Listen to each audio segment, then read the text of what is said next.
Our world runs on these incredibly complex systems, everything from a single factory to the entire global economy. And for the longest time, our approach to fixing them has been, well, reactive. We're always playing catch up. So today, we're going to talk about a massive shift, moving away from just reacting to problems and toward designing a future where those problems don't even happen in the first place.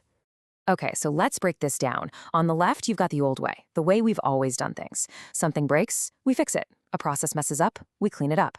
It is 100% reactive. But on the right, that's the new way. It's about using data, using intelligent models to see problems coming, to optimize how things run, and to design systems that are just built better from the start. And believe me, this isn't just a tiny adjustment. It's a completely different way of thinking about how we solve things. So why do we even need such a big change? Well, frankly, because our current systems are starting to crack under the pressure. For centuries, we've basically run on a straight line. We take resources from the earth, we make stuff, and then we throw it away. This take-make-waste model is super fragile, and as we're all starting to realize, it's just not sustainable. And this isn't just some abstract high-level idea. You can see this problem right on the factory floor. I mean, think about advanced manufacturing. Things are always changing, they're dynamic, they're uncertain, the materials aren't always exactly the same, conditions fluctuate. And those old-school reactive control systems, they just can't keep up. They're always a step behind, which leads to waste, defects, and just plain inefficiency. So the solution requires a whole new way of thinking. We have to ditch those fragile straight lines and start thinking in closed loops. This means we have to redesign everything, from the tiniest machine to our biggest supply chains, so that they're intelligent, self-correcting, and, regenerative. On the macro level, the big picture, this new idea is called the circular economy. And the goal is pretty radical, but it's also beautifully simple. Design a world that has no waste. Instead of a product ending its life in a landfill, it's designed from the very beginning to be reused, remanufactured, or recycled. Basically, you turn its final output back into a valuable input for something new. And then, on the micro level, we have this incredibly powerful tool to make it all happen: Model Predictive Control, or MPC. The best way to think about it is like a chess grandmaster playing for a machine. It uses a digital model of a real system to look several moves ahead, predicting what's going to happen, and then choosing the absolute best action to take right now to hit its long-term goal. All right, let's see how this actually works. We're going to zoom right into a high-tech factory and see how this whole predictive approach is turning manufacturing on its head.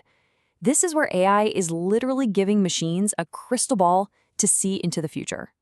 So here's how NPC pulls this off. First, it makes a virtual twin, a digital copy of the real process. Then, using something called a receding horizon, it's constantly peeking a few steps into the future, running simulations of what might happen. And finally, it does this crazy fast calculation to figure out the single best move to make right now to stay on the perfect track, all while respecting real-world limitations. Okay, but this brings up a huge question. MPC is amazing when your model of the world is accurate, but a factory floor is full of randomness and unexpected events. What happens when your model just can't predict the truly unpredictable? Well, that's where the traditional version of MPC kind of hits a wall. To get past that wall, we need a smarter kind of AI. So conventional machine learning is great at finding simple patterns. If you do A, then B will probably happen. But generative ML, the same kind of tech behind things like ChatGPT, it goes way deeper. It doesn't just learn a simple connection. It learns the entire underlying system, the fundamental rules of how everything works, including all its randomness. So here's the key takeaway. When you pair generative ML with NPC, you're not just giving the system a better calculator. You're giving it a real crystal ball. It can now predict a whole range of possible futures, not just one. And it can make smart decisions even when things get really uncertain. This is what flips the switch and turns a factory from reactive to truly, genuinely predictive.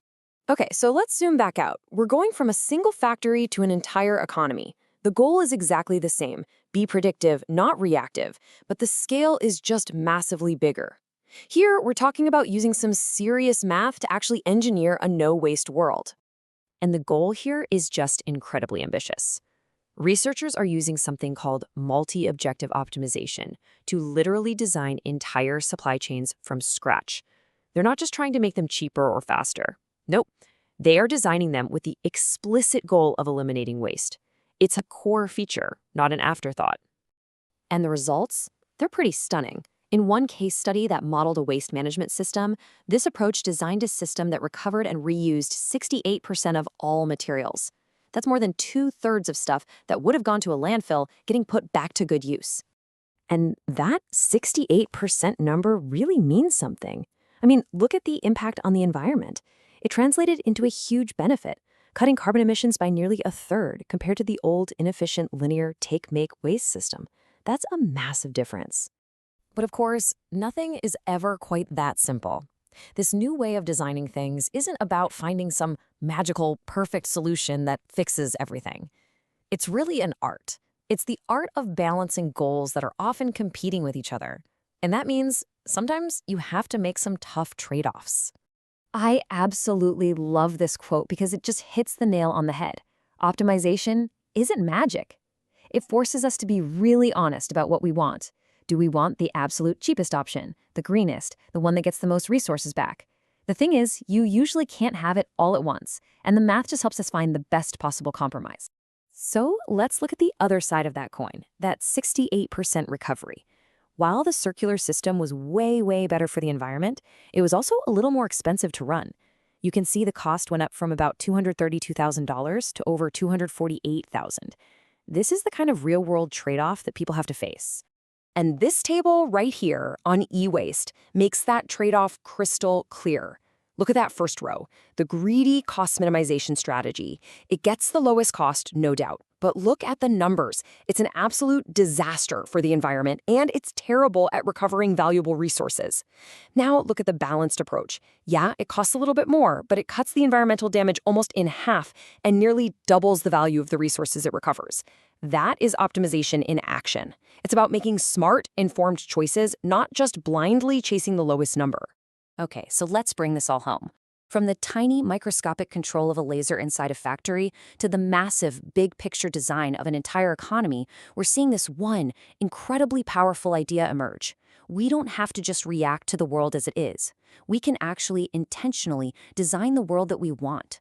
In the end, things like generative AI, predictive control, and multi-objective optimization, they aren't just small upgrades. They are a fundamentally new capability for humanity. For really the first time, we have the tools to be the architects of our own complex systems, to balance costs and environmental impact and performance with a kind of foresight we've just never had before. And that leaves us with this one last, really fascinating question. We've seen how we can use this predictive design thinking for machines and for supply chains. But as these tools get even more powerful, what other complex systems should we point them at? Our cities, our social safety nets, our healthcare systems? It seems like the future, for the first time, is really and truly up for design. Thanks for watching.